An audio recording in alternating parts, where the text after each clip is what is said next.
తొలిపించుకుంటున్నారట. తొట్లు, నీటి తొట్లు ఉంటాయే, ఊట బావి నిడిచిపెట్టేసేసి తొట్లను తొలిపించుకుంటున్నారట. ఊట బావిలో నీళ్ళు ఎలా ఉంటాయి? నీటి ఊట ఎలా ఉంటుంది? శుద్ధంగా ఉంటాయి, నీళ్లు తెల్లగా ఉంటాయి, రుచిగా ఉంటాయి ఊట బావిలో నీళ్లు. అవునా కాదా? అయితే తాగితే కమ్మగా ఉంటాయి, ఆరోగ్యం. మరి తొట్లో నీళ్లు పోసిన రోజు బాగుంటాయి, రెండో రోజు బాగుంటాయి, మూడో రోజు కూడా బాగానే ఉంటాయి, నాలుగో రోజు పురుగులు పడతాయి, ఐదో రోజు నాచు వస్తుంది, ఒకటి లాగేసి కొడితే పగిలిపోద్ది. అవునా కాదా? ఏ నీళ్ళు శ్రేష్టమైనవి? ఊట బావిలో నీళ్ళు శ్రేష్టమైనవా, తొట్లో నీళ్ళు శ్రేష్టమైనవా?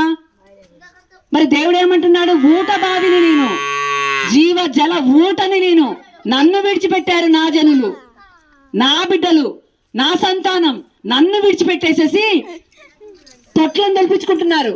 అంటే చేతులతో చేసుకున్నవి, వాటిని సేవిస్తూ పూజిస్తూ ఇదే అంతా అనుకుంటున్నారు. కాదమ్మా, యేసయ్య ఊట బావి లాంటి వాడు, అన్ని సకలము సమృద్ధిగా ఉన్న దేవుడు. నీకు పాప క్షమాపణ కావాలా? ఆయన దగ్గర సమృద్ధిగా ఉంది. నీకు ఆరోగ్యం కావాలా? సమృద్ధి అయిన ఆరోగ్యము, సమృద్ధి అయిన ఆహారము, సమృద్ధి అయిన సమాధానము, సమృద్ధి అయిన నెమ్మది, శాంతి, సకల ఐశ్వర్యాలకి కారణభూతుడు శ్రీ యేసునాథుడు. అటువంటి వాడిని ఎందుకమ్మా? శ్రేష్ఠుడు, అత్యంత శ్రేష్ఠుడు, అసలైన వాడిని కాదనేసి మనం ఏమి సంపాదించాము ఇప్పటి వరకు? పుట్టింది మొదలుకొని ఇప్పటి వరకు సంపాదించుకున్నాం కదా. ఏం మార్చుకున్నాం మన బతుకులు? నీ భర్త తాగుడు మార్చుకున్నావా? నీ ఇంట్లో కష్టాలు మార్చుకున్నావా? ఏదైనా మారిందా? నీ బిడ్డలు ప్రయోజకులు అయ్యారా? ఏమి లేదు. ఏమి ప్రయోజనము? ఏదైనా మనం పని చేసేదానికి లాభం కలగాలి, ఏదైనా భక్తి చేస్తే లాభం కలగాలి మనకి. దేవుడు దైవ భక్తి అట గొప్ప లాభ సాధకమట, గొప్ప లాభాన్ని ఇస్తుందంట. యేసయ్యలో భక్తి గొప్ప లాభం కలగజేస్తుంది. ఆ భర్తలు మారుతారు, భార్యలు మారుస్తాడు, కుటుంబాన్ని మారుస్తాడు, బిడ్డల బతుకులు మారుస్తాడు. పాపం అనే చెట్టుకి కాసిన పండ్లే ఇవన్నీ.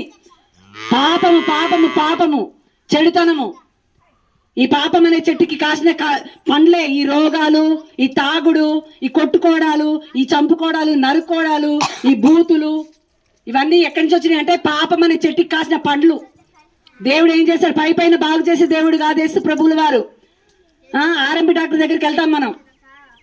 ఆర్ఎంపీ డాక్టర్ దగ్గరికి వెళ్ళంగానే ఏం చేస్తాడు? పెద్ద ఎక్కువ డోసులు ఇంజక్షన్ వేసేసి 2 నిమిషాల్లో జ్వరాన్ని చల్లారేస్తాడు. తెల్లారికి మళ్ళీ జ్వరం వస్తుంది, మళ్ళీ తలకాయ నొప్పి వస్తుంది. అదే పెద్ద డాక్టర్ దగ్గరికి వెళ్తే ఆ వ్యాధి ఎలా వచ్చింది, ఎందుకు వచ్చింది, రక్త పరీక్షలు చేసి లోపటి నుంచి బాగా చేస్తాడు పెద్ద డాక్టర్ దగ్గరికి వెళ్తే. చిన్న డాక్టర్ దగ్గరికి వెళ్తే, ఆర్ఎంపీ దగ్గరికి వెళ్తే అప్పటికప్పుడే పైన బాగు చేస్తాడు. అలాగే ఈయన పెద్ద దేవుడు, ఆకాశానికి భూమికి ప్రభు. ఆయన పెద్ద డాక్టర్ దగ్గరికి వెళ్తే లోపటి నుంచి సమస్తాన్ని మూలాల కాంచి బాగు చేసుకుంటూ వచ్చి మనకి నిత్య ఆనందం, నిత్య సంతోషం ఇస్తాడు. యేసయ్యమ్మ దేవుడు. ఏదో ఒకటి మొక్కుతున్నాం, బతుకుతున్నాం, అయిపోతుంది, ఏమి ప్రయోజనం లేదు. ఈరోజు దేవుడు మనల్ని దర్శిస్తున్నాడు. ఈరోజు ఉన్నా నేను బతికి, ఈరోజు నువ్వు ఉన్నావు, రేపు ఉంటామా? ఈరోజు ఒక ఫ్యాన్ కొంటే నీకు సంవత్సరం గ్యారెంటీ ఇస్తాడు షాపోడు. నువ్వు నాకు గ్యారెంటీ ఇస్తావా? ఇంటి దాకా పోతావు మేడం అని రాసిస్తావా? రాసిలేవు. ఎందుకంటే ఫ్యాన్లకి, వస్తువులకి గ్యారెంటీ ఉంది, మనిషికి లేదు గ్యారెంటీ. కనుక ఈ ప్రాణం ఉండగానే దేవుడు ఏమంటాడు? ఒక్కటే మాట అంటున్నాడు, నన్ను నమ్మకుండా చనిపోతే మీరు మీ పాపంలోనే చనిపోతారంటున్నాడు దేవుడు. మనం ఎందుకు నమ్మాలమ్మా? మనకెంతో మంది ఉన్నారుగా. మనకెందుకు యేసు ప్రభు అంటే? యేసు ప్రభు మన పాపాలు పరిహరించే దేవుడు. పాపాల వల్ల వచ్చే ఈ కష్టాలన్నిటిని కొట్టివేసిన దేవుడు శిలువలో. కనుక అస్సలైన ఆయన కొలవండి, బ్రతుకు దినాలు క్షేమంగా కలిగి ఉండండి.